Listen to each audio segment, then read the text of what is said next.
राम राम राम राम राम राम राम राम राम नारायण नारायण। संबंध। अब भगवान कर्मयोग को श्रेष्ठ कहने का कारण तीसरे श्लोक में बताते हैं। ज्ञेय स नित्य संन्यासी यो न द्वेष्टि न कांक्षति निर्द्वन्द्वो हि महाबाहो सुखं बन्धात् प्रमुच्यते। हे महाबाहो, जो मनुष्य न किसी से द्वेष करता है और न किसी की आकांक्षा करता है, वह कर्मयोगी सदा सन्यासी समझने योग्य है, क्योंकि द्वंद्वों से रहित मनुष्य सुख पूर्वक संसार बंधन से मुक्त हो जाता है। व्याख्या। महाबाहो। महाबाहो संबोधन के दो अर्थ होते हैं। एक तो जिसकी भुजाएं बड़ी और बलवान हो, अर्थात जो शूरवीर हो, और दूसरा जिसके मित्र तथा भाई बड़े पुरुष हों। अर्जुन के मित्र थे प्राणी मात्र के सुहृद भगवान श्री कृष्ण, और भाई थे अजात शत्रु धर्मराज युधिष्ठिर। इसलिए यह संबोधन देकर भगवान अर्जुन से मानो यह कह रहे हैं कि कर्मयोग के अनुसार सबकी सेवा करने का बल तुम्हारे में है, अतः तुम सुगमता से कर्मयोग का पालन कर सकते हो। यो न द्वेष्टि। कर्मयोगी वह होता है जो किसी भी प्राणी, पदार्थ, परिस्थिति, सिद्धांत आदि से द्वेष नहीं करता। कर्मयोगी का काम है सबकी सेवा करना, सबको सुख पहुंचाना। यदि उसका किसी के भी साथ किंचन मात्र भी द्वेष होगा तो उसके द्वारा कर्मयोग का आचरण सांगोपांग नहीं हो सकेगा। अतः जिससे कुछ भी द्वेष हो, उसकी सेवा कर्मयोगी को सर्वप्रथम करनी चाहिए। सबसे पहले न द्वेष्टि पद देने का तात्पर्य यह है कि जो किसी को भी बुरा समझता है और किसी का भी बुरा चाहता है, वह कर्मयोग के तत्व को समझ ही नहीं सकता। मार्मिक बात। प्राणी मात्र के हित के उद्देश्य से कर्मयोगी के लिए बुराई का त्याग करना जितना आवश्यक है, उतना भलाई करना आवश्यक नहीं है। भलाई करने से केवल समाज का हित होता है, परंतु बुराई रहित होने से विश्व मात्र का हित होता है। कारण यह है कि भलाई करने में सीमित क्रियाओं और पदार्थों की प्रधानता रहती है, परंतु बुराई रहित होने में भीतर का असीम भाव प्रधान रहता है।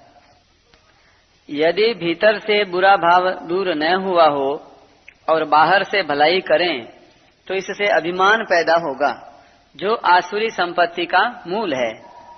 भलाई करने का अभिमान तभी पैदा होता है जब भीतर कुछ न कुछ बुराई हो। जहाँ अपूर्णता, कमी होती है, वहीं अभिमान पैदा होता है, परंतु जहाँ पूर्णता है वहाँ अभिमान का प्रश्न ही पैदा नहीं होता। गहराई से देखा जाए तो नाशवान वस्तुओं की सहायता के बिना भलाई नहीं की जा सकती। जिन वस्तुओं से हम भलाई करते हैं वे वस्तुएं हमारी हैं ही नहीं, प्रत्युत उन्हीं की हैं जिनकी हम भलाई करते हैं।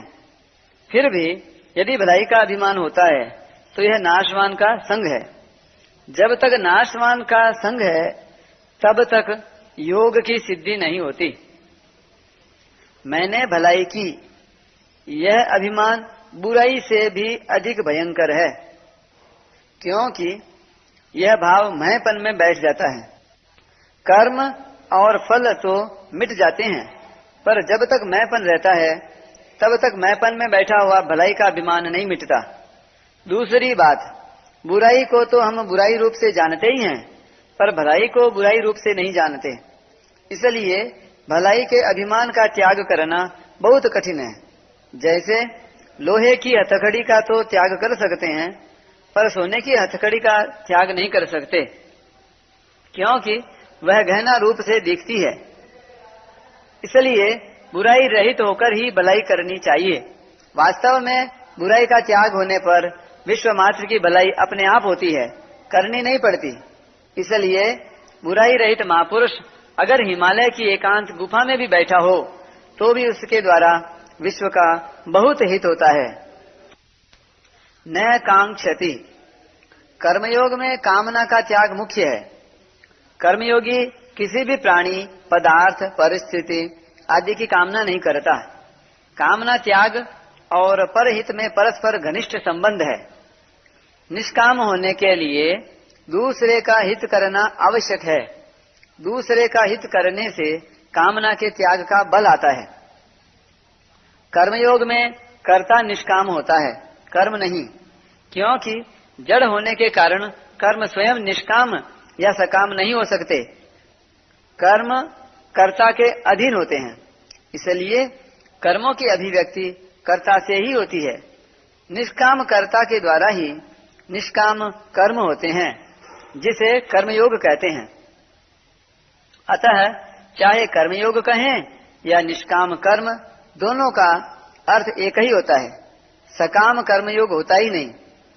निष्काम होने से कर्ता कर्म फल से असंग रहता है, परंतु जब कर्ता में सकाम भाव आ जाता है तब वह कर्म फल से बंध जाता है। सकाम भाव तभी नष्ट होता है जब कर्ता कोई भी कर्म अपने लिए नहीं करता, प्रत्युत संपूर्ण कर्म दूसरों के हित के लिए ही करता है। इसलिए कर्ता का भाव नित्य निरंतर निष्काम रहना चाहिए। कर्ता में जितना निष्काम भाव होगा उतना ही कर्मयोग का सही आचरण होगा। कर्ता के सर्वथा निष्काम होने पर कर्मयोग सिद्ध हो जाता है।